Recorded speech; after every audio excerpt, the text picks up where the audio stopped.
अस्सलाम वालेकुम। कैसे हैं दोस्तों? आज जो टॉपिक हम आपके सामने लाए हैं वो ये है कि पाकिस्तान का मुआशी मुस्तकबिल क्या है। क्या कभी हम अपनी जिंदगियों में इस पाकिस्तान को मुआशी तौर पर एक मुअस्सर और मजबूत होता हुआ देख सकेंगे, या फिर हम यही सुनते सुनते, हमारे बाद वाली नस्लें भी यही सुनते सुनते चली जाएंगी कि अब बस अब पाकिस्तान बदल जाएगा। दोस्तों, मईशत, इकोनॉमिक्स एक बहुत कॉम्प्लेक्स टॉपिक है। ये बातों से ठीक नहीं हो सकती। इसके लिए एक बहुत देर पा, एक ड्यूरेबल,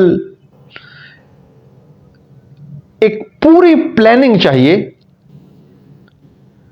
सिर्फ खोखले नारों से ना ये पहले ठीक हुई है, ना ये अब ठीक हो सकती है। हम यही सुन रहे हैं कुछ अरसा से कि बस अब 100 अरब डॉलर यहां से आएगा, ये दोस्त मुल्क दे देंगे, ये यहां से इन्वेस्टमेंट आएगी, यहां से सोना निकलेगा, यहां से मादनियात निकलेंगी, ये होगा।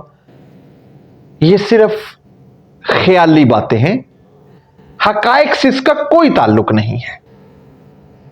उतनी देर तक हम अपनी मईशत को, अपनी इकोनॉमी को ठीक कर ही नहीं सकते जितनी देर तक मेरे इस मुल्क के अंदर एक इकोनॉमिक स्टेबिलिटी नहीं होगी, जितनी देर तक इस मुल्क में पॉलिटिकल स्टेबिलिटी नहीं होगी। इस मुल्क में इसकी मईशत को ठीक करने का सबसे अहम जुज़्व वो इस मुल्क की पॉलिटिकल स्टेबिलिटी है। जब पॉलिटिकल स्टेबिलिटी नहीं होगी, इकोनॉमी ठीक हो ही नहीं सकती। जो मर्जी, जितना मर्जी बड़ा दावा कर ले, वो सिर्फ बातों तक होगा। क्यों?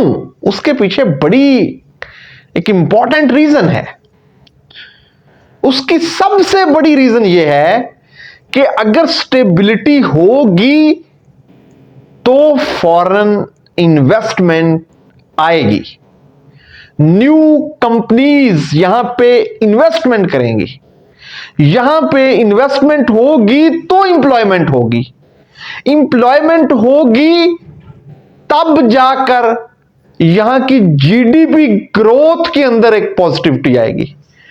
जीडीपी ग्रोथ के अंदर पॉजिटिविटी आएगी तो जाकर एक्सपोर्ट बढ़ेगी, एक्सपोर्ट बढ़ेगी तब जाकर डॉलर स्टेबलाइजेशन होगी, डॉलर स्टेबलाइजेशन होगी तो ओवरऑल इकोनॉमी के अंदर एक पॉजिटिव बूस्ट आएगा।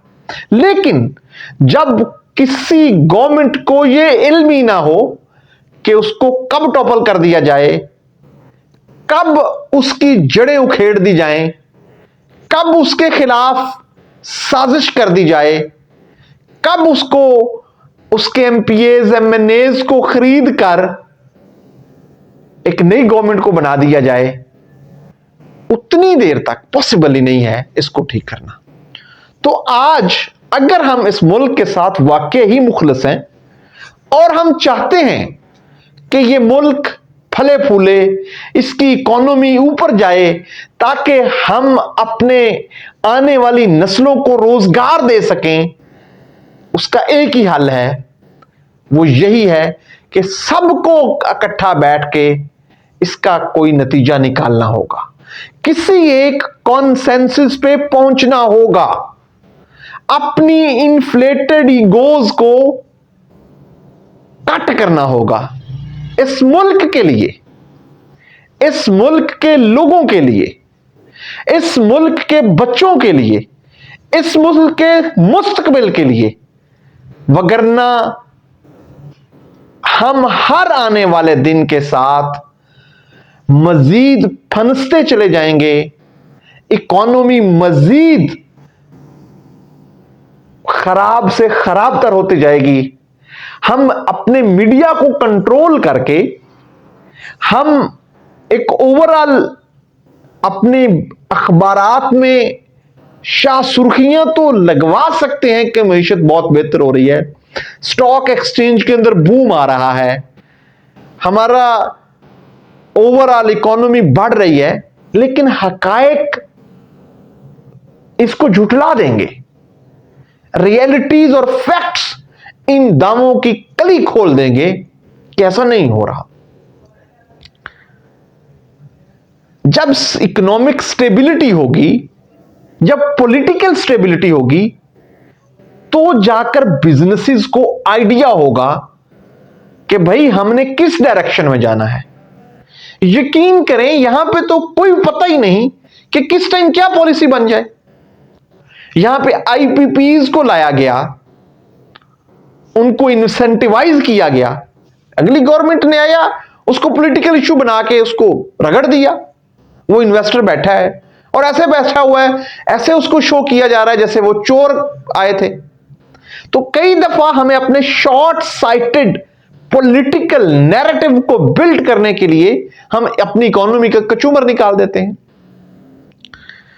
टैक्सेशन की पॉलिसीज का कोई आइडिया नहीं कि क्या टैक्स की पॉलिसी होगी, कितना टैक्स होगा। जो गवर्नमेंट आती है वो टैक्सेस की पॉलिसी की कोहेरेंस को मद्देनजर ही नहीं रखती। एक पॉलिसी बनाई 5 साल के लिए कि जी सेक्टर के ऊपर टैक्स नहीं होगा, अगली गवर्नमेंट आएगी तो पता नहीं उसके साथ क्या हालात करेगी। तो जब तक पॉलिटिकल स्टेबिलिटी नहीं होगी तो पॉलिसी मेकिंग के अंदर कॉन्सेंसस नहीं होगा, उसके अंदर कोहेरेंस नहीं होगी। जब तक पॉलिसी मेकिंग के अंदर कोहेरेंस नहीं होगी तो उस वक्त तक हमारी इकोनॉमी ऐसे ही झटके खाती रहेगी। तो हमें इस चीज को बहुत अर्जेंटली मॉनिटर करना है। मेरे मुल्क के तमाम स्टेक होल्डर्स और पावर कॉरिडोर के तमाम लोग जब तक इस पॉइंट को लेके नहीं सोचेंगे तो हमारा कोई मुस्तकबिल नहीं होगा। Thank you.